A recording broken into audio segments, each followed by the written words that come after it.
merong notification that keeps popping up on my FB page, and in all honesty, this is one of the most, hindi ko masabi pero pinakamababaw siguro na prepper group that I've seen online, and apparently they're promoting faith in institutional prepping.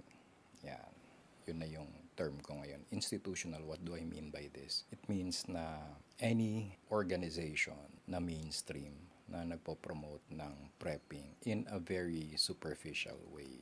And what do I mean by this? Ito yung mga taong naniniwala pa sa gobag, yung tipong pag disaster ang pinaghahanda ay mga kumot, mga first aid kit na puno ng Band-Aid, tsaka paracetamol, yung mga ganyan. So, the mere fact na naniniwala pa sila sa mainstream at mga institutional groups ay alam mo na medyo mababaw sila. In hindsight, why did I establish Manila Sentinel? Ito yung mga panahon na nasa media pa ako noon. And meron akong storya na gustong i-cover. And this was a teacher who was murdered in Laguna. Allegedly a tricycle driver. So, I wanted to come up with a report on women's self-defense sana. But my producer at the time denied this request, saying na it's not viable. Ngayon, pag sinabi nilang ganun yung storya mo, parang sinabi na rin nila na hindi tayo kikita dyan eh. Kaya nothing came out of that particular story. And I was so frustrated kasi iniisip ko, media tayo eh. Dapat serbisyo publiko tayo, di ba? Ang realidad kasi, sad to say, hindi naman talaga ganun. Kaya I decided to go my own separate way and establish Manila Sentinel at the time as a blog. And then eventually naging YouTube channel na siya. So ganun yung naging beginnings ng Manila Sentinel. I wanted to put out into the public useful information. Hindi yung naniniwala lang kayo sa mga sabi-sabi, naniniwala kayo sa mga taong nagpapanggap na ganito sila, ganyan sila. Now, in Manila Sentinel, a whole lot of this, the information I put out, is born out of my own personal experiences. So, malaking percentage ng mga sinishare ko na info ay galing na rin sa karanasan ko. Hindi yan yung, ay, ginaya ko lang sa ganito, ay, ginaya ko lang sa ganyan. Hindi po. These are all part of the learnings that I've gone through over the last 40 years, and I draw upon experiences of other people that I interviewed during my time as a journalist, as a reporter. So, pinagtipon-tipon ko lahat ng information na yon. Kaya masasabi ko na yung info na manggagaling dito sa Manila Sentinel ay galing sa totoong buhay, hindi galing sa ginaya ko lang kay ganitong prepper, ginaya ko lang kay ganito. So all of these are first-hand, first-person information. Again, unlike most prepper people, or sabihin na natin most of the video bloggers, Manila Sentinel puts out correct and useful information na pwede para sa lahat, hindi lang para dun sa mga may panggastos para mag-prepping, or hindi lang para dun sa mga privileged people. As much as possible, yung mga tips na binibigay ko sa inyo ay pwede para sa inyo, pwede para sa mga pangkaraniwang tao. Hindi yung may pambili ka lang kaya ka nakakapag-prep, hindi. So yung prepping methods natin are applicable to everybody. Ngayon, naiintindihan ko na rin kung bakit hindi popular itong channel na ito. Because let's face it, wala akong cool stuff, wala akong cool toys. I don't do product reviews all that much. Yung mga nire-review ko dito sa channel na to are mostly what I have. Hindi yung binigay sa akin ng isang manufacturer, promote mo to. Diba? Hindi ako influencer, not by any stretch of the imagination. Kaya wala akong masyadong produkto na ipagtutulakan sa inyo na bilhin ninyo. Dahil unang-una hindi naman ako kumikita. And no one has ever approached me to sell their stuff because I'm not into the business of selling their products anyway. Dahil in my experience, meron lang mga produkto na masasabi kong okay, hindi lahat. Karamihan, I could safely say, 90% of the products you see na binebenta sa inyo are worthless. Kaya hindi ako popular sa community dahil nga wala akong binebenta. And sa totoo lang, kaya nagiging popular yung mga gun channel. Yung mga channels na popular, lalo na pagdating sa barel, dinudumog sila ng mga taong walang gamit. So, aspirational lang yung mga channels na yon. Ang mga fans nila ay mga taong wala ring gamit, kaya naglalaway na lang sila sa mga nakikita nila. Pero that's the most of it. Hanggang doon na lang yung participation ng mga tao doon. Kasi hindi sila makarelate. Parang, uy, ganda. Hanggang, kumbaga, masakit man aminin, hanggang paglalaway na lang sila. Kaya sila nakatutok doon sa mga channel na yun. Pero in all honesty, wala naman talagang fans na masasabi mong makaka-relate sa sinasabi mo. Unlike Manila Sentinel na whatever I say, if ever I share an experience, chances are people will relate to it or people may have had the same experience as I did. Kaya sila nakaka-relate. So, kumbaga relatable yung experience. Hindi lang basta kwento-kwento, hindi lang kwentong barbero yung sinasabi ko sa inyo. And unfortunately, tumatahol yung aso.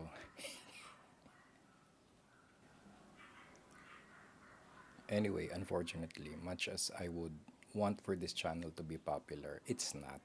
But that's okay as long as yung mga fans na nandito nakaka-relate sa mga sinasabi ko. And speaking of realistic readiness, so we're talking about gun channels and why they're popular. It's because they're aspirational. So yung mga tao nangangarap lang na magkaroon ng ganito, magkaroon ng ganyan, all those wonderful toys.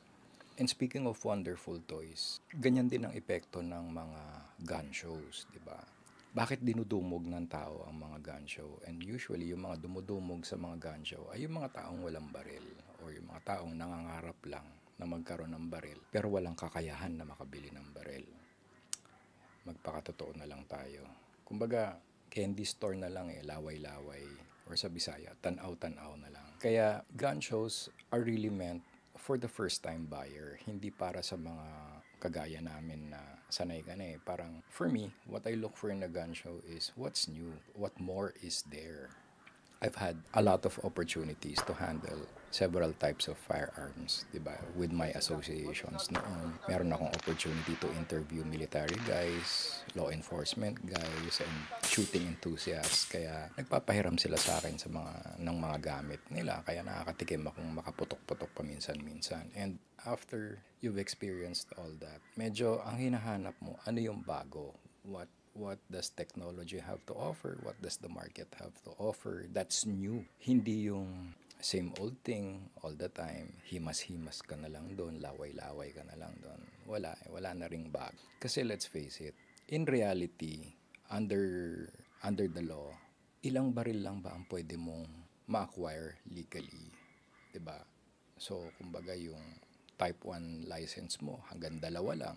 Merong hanggang 3 lang, hanggang 5 lang. So, what do you need the gun shows for? 'Di ba? Unless bagitong shooter ka, new gun owner ka. The gun shows are not really for people like me na I've attended or participated in so many gun shows in my lifetime. So, wala nang bago. Ang hinahanap ko, ano yung bago? And that's the reality of it. After you acquire your first gun, your second gun, or your third gun, wala na ring silbi sa'yo ang gun show except for the new products. Ano na lang ang bago? What's new in the market? Ano yung trending? Unfortunately, kung nagamit mo na lahat ng allotment sa license mo, paano ka pa bibili ng bago? Di ba? Yun naman yung realidad niyan. Oh. So, that's as far as the gun shows go. Let's go back to the institutional preppers or yung mga groups na naniniwala pa rin sa TV. Naniniwala pa rin sa mga posting sa Facebook. Ito na lang tanong ko. Doon sa shake drill, anong realidad nung pagganito sa ulo? ano yung benefit nun, 'di ba? Kaya nga naglabas ako ng video about a simple escape kit, especially for high-rise dwellers, kasi nobody talks about it. Nobody wants to accept the reality na if you live in a high-rise, kakatiting lang ang chance of survival mo. Kaya hindi na napag-uusapan ng ganito. Plus, it's a major business. Kaya, there you go. Malabong marinig natin na mapag-usapan ng bagay na ito. Another one is, tingin ko na unrealistic ay yung mga highfalutin na firearms training na nagpo-promote na mga John Wick style ng pagputok. There are firearms instructors that I trust with my life. Pero meron din yung mga nakikita ko na negosyo lang, na maturuan lang kayo. Masabi lang na may itinuturo. Kagaya ni Captain Chaplin nung araw. Diyos ko Lord. Tsaka yung mga non-gun groups. Non-gun Pilipinas yan. Kasi gusto nila sila lang ang merong baril. Pero never mind the rest of the country. Kasi naghahangad pa sila ng stricter gun laws under perceived or imagined na reality on the street. Kaya sila lang ang may gusto na sila ang may baril. Pero going back, pagdating sa training, kumbaga may masabi lang na itinuro, may masabi lang na naituro. But I'll ask you a few questions. Ano yung benefit ng quick draw? Tingin nyo in a real life scenario. When dito sa Pilipinas, ang reality is maraming namamatay sa ambush, especially sa hanay naming mga nasa media. Kadalasan yan, ambush ang solusyon. And reality of the matter is, a well-executed ambush is nearly impossible to survive. That's real life. Kahit na anong turo nila sa inyo in terms of how to defend from an ambush using firearms is medyo nasa realm na ng fantasy yan. Hindi na yan makatotohanan.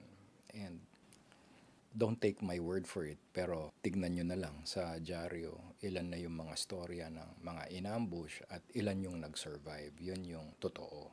Kaya pagdating sa bagay na yan, an ambush is, imagine niyo na lang, nakabox in kayo sa kotse, di ba? Hindi kayo makakilos. Pag naunahan kayo ng putok, paano ka bubunot? Paano ka gaganti ng putok?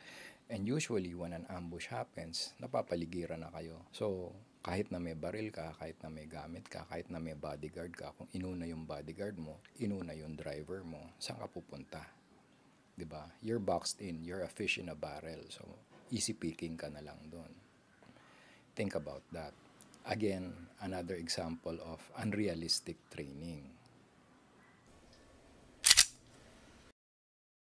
Ngayon, ito, interesting topic kasi this is something that I've gone through before, first-person experience. And it's something na medyo mali ang approach ng mga tao sa subject matter na to. And this is home invasion. Nakikita natin sa mundo ng firearms, bumili kayo ng baril for home defense. But, in my own opinion, the gun or any weapon, kahit na sabihin mong baseball bat yan, kutsilyo, or sinelas ng nanay nyo, last resort na yung weapon. The first thing to note about home invasions or home defense is two things lang, your interior and your exterior defense. So pag sinabi nating interior defense or yung sa bahay mo mismo, kamusta yung mga bintana? Kamusta yung mga gate nyo? Kamusta yung mga dingding ninyo? Kamusta yung pintuan ng kwarto ninyo? Kasi, again, history will attest to what really happens in a home invasion. Kadalasan yan, nangyayari ang mga home invasion in the wee hours of the morning. So, yung madaling araw. Bakit madaling araw? Kasi ito yung physiologically, yung katawan natin, hindi ganun kalakas. Kumbaga, tulog ang diwa natin. So, physiologically, biologically, mahina yung katawan natin sa mga oras na ganito. Kaya, dito tumitira ang mga akyat bahay, home invaders. And I know for a fact because in 1971, twice na may nangyaring home invasion incident sa amin. Yung isa, tanghaling tapat pa nangyari. Yung pangalawa, madaling araw. Another incident was, nakatulog ako, ninakaw yung laptop ko tsaka cellphone. Habang katabi ko yung laptop tsaka cellphone, bukas yung ilaw. Pero for some reason, tulog na tulog ako. Napansin ko na lang nung nakaalis na yung mga home invaders. So meaning, mahina yung interior preparations ko. Hindi nakalock yung pinto or na force open yung pinto. Yung pintuan ng kwarto, wala ring security. So napasok ako. And it happened to me. Kaya may masasabi ako about this particular topic. Ngayon, people will say, oh, meron naman akong CCTV. Yung punyetang CCTV na yan. Ngayon, yung CCTV is only part of your perimeter defense. Hindi yan yung be-all and end-all of everything. Kaya ka naglalagay ng CCTV is para meron kang mata. Nakikita mo yung mga pangyayari. Meron kang record ng mga pangyayari. But CCTV is not protection. Hindi siya depensa against home invaders. Makikita mo lang kung sino yung pumasok. What if dinisable yung CCTV ninyo? Kampante ka na. Hindi, may CCTV naman sa labas Okay, may CCTV sa labas. At the very least, mare-record ng CCTV kung paano ka tinira or kung paano ka nategi ng home invader. Yun ang masakit na katotohanan. Some people are very complacent na meron silang CCTV. But the fact of the matter is, the CCTV is only there para mata mo. Para meron kang nakikita sa labas na hindi mo na kailangan silipin. Or pag nasa labas ka, naka-remote yung CCTV, makikita mo kung anong nangyayari. Nakita mo nga kung anong nangyayari, wala ka naman dun. Diba? Anong magagawa mo? Hindi siya protection. Madaling sabi. Don't be complacent pagdating sa ganun. Pangalawa, are your gates secure? Kumbaga, kung may gate yung bahay ninyo, secure ba yung gate ng bahay ninyo? Yun yung, kumbaga, first layer ng perimeter nyo. Pangalawa, yung front door, kung doon kayo papasukin. Pero alam naman natin na hindi kayo papasukin sa front door. Kaya anong access sa bahay ninyo ang maaring unprotected? So yung mga fire escape, di ba? Merong bintana nakalaan para sa fire escape. Dito sa Pilipinas, ganun yung sistema. Secure ba yung mga bintana na yon? Nakarehas ba yon? Nakasarado ba yon? Kung may aso kayo kagaya ng tumatahol na yan, di ba? May silbi ba yung aso na yan? Manghahabol ba yan? O hanggang yip na lang siya? So yun yung second layer ninyo. Third layer is dun sa kwarto nyo mismo. Is the room locked up? Is the room secure? Diba? Kakayanin ba ng pintuan ng kwarto ninyo yon? Because remember, ito yung masakit na katotohanan. Kapag tulog kayo at nahimbing kayo ng tulog, lalo na yung mga naka-aircon dyan, diba? Sarap, sarap matulog, diba? Pag nahimbing na kayo, tingin nyo ba alert kayo? Tingin nyo ba maipagtatanggol nyo sarili nyo? Ano kayo, Superman? Unless mababaw kayo matulog, there's not much you can really do kasi sa oras ng pagtulog, unang-una, wala ka masyadong damit. Wala kang gamit sa katawan mo. Ano ka? Matutulog na naka-helmet, naka-body armor? Ganyan ba si Tactical? Diba? Tactical ka rin matulog. Nakayakap ka dun sa baril mo. Naka-helmet ka, naka-body armor. I doubt it, diba? Ngayon, yung sinasabi naman nilang go bag, diba? Paano mo dadamputin yun? Maswerte na nga kung may madamput ka pa, diba? Madamput mo yung baril mo, baseball bat, kutsilyo, sinelas. Meron nga dyan, tumakbo, hinabol yung home invader, hindi na niya inisip yung pamilya niya, diba? Para ano? Tumakbo siya, naka-shorts. Anong depensa mo doon? Paano kung niratrat ka, pinagbabaril ka na lang, diba? Wala kang kalaban-laban. So, bukod sa tanga, bobo pa. So the bottom line really is, kapag natutulog ka na or pag oras na ng tulog, eto na yung totally wala kang depensa, totally wala kang gamit, and almost totally wala kang magagawa. Because remember, kapag nangyayari yung mga home invasion or any criminal operation, usually more than one person yan. Maaring may backup yan, may lookout yan, or may papasahan ng gamit. Yung simpleng hold-upan nga, yung simpleng snatching incident nga pag dinukot sa yung wallet mo, hindi naman yung tumakbo ang hahabulin mo may papasahan yan ng wallet mo. Kasi ganun na yung modus. Mahabol mo man yung akala mo, kumuha ng wallet mo, naipasa na niya sa iba. And that's how criminal minds operate. Kaya imagine kung yung first, second, and third layer ng perimeter ninyo nalusutan, talagang kakailanganin nyo ng baril or whatever weapon that may be. Kasi hindi kayo nag-ingat hindi nyo inisip yung mga outer layers muna.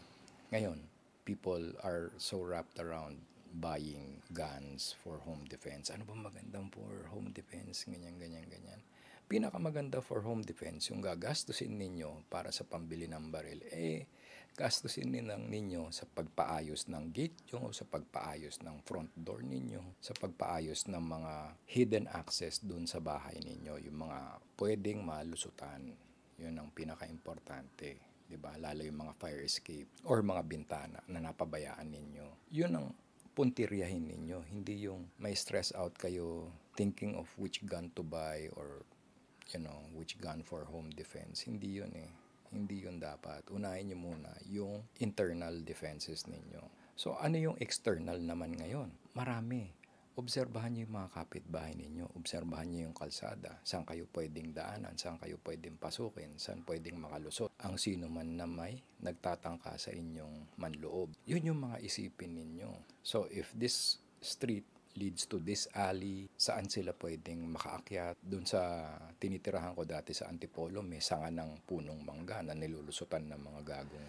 Although hindi naman sila pumapasok, pero the mere fact na pwede nilang abutin yung sanga at pwede silang bumaba sa puno, papunta sa bakuran, security breach na yun. So, things like that, you have to think about all of that. Hindi yung yun ang unahin ninyong pag-isipan. Kasi kung hindi nyo pinag-isipan yun, tsak yan, kailangan nyo ng baril. Di ba? Ganun lang naman kasimple yun Huwag kayo magpaka-hero na sabihin nyo, bumili ako ng shotgun para pag pinasok tong bahay, rat-rating ko na lang. Hindi Doesn't work that way. Dahil pag pinasok ka niya, mag-isa mo lang? Bakit lahat ba kayo sa bahay may baril? So, things like that. Remember na pag nag-operate ang kriminal, hindi yan nag-iisa. May mga backup yan. Kaya pag ikaw ay na-overpower, I'm sorry. That's the ugly truth. So sana may napulot kayong aral dito sa presentation na ito. Well, I apologize to my English-speaking friends kasi I'm mostly addressing my Filipino compatriots in this video and it's so difficult to translate everything, but I hope you get the gist.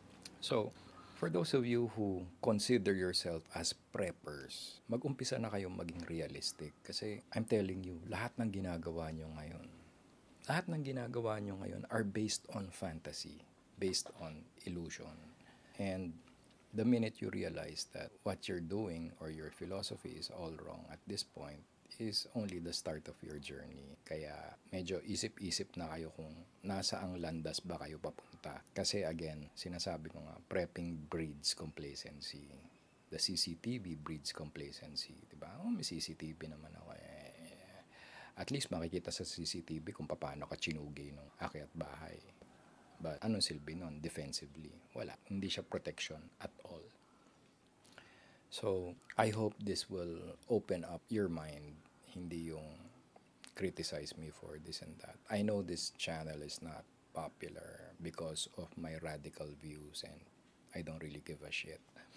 Ito mga napagdaanan ko na, ito yung mga alam ko based on my own experience and it's not based on ginaya ko lang to kaya hindi ako manggagaya. At hindi rin ako mapagpanggap. Marami akong hindi alam. So, I have the courage, I have the confidence to say, I don't know a lot of things. But what I talk about, I certainly have some information on it. Kaya, maniwala kayo sa hindi, buhay nyo yan. At any rate, thank you for giving a listen to this particular presentation. Salamat po sa inyong panonood. Thank you for the likes and subscriptions kahit paano. Meron na tayong 600 plus, I think. So, that's been the long and the short of it. This has been Abs Abando for Manila Sentinel. Raw, magpakatotoo na kayo. Flight 100, maintain runway heading, climb 3,000 feet, runway 13, clear for immediate takeoff.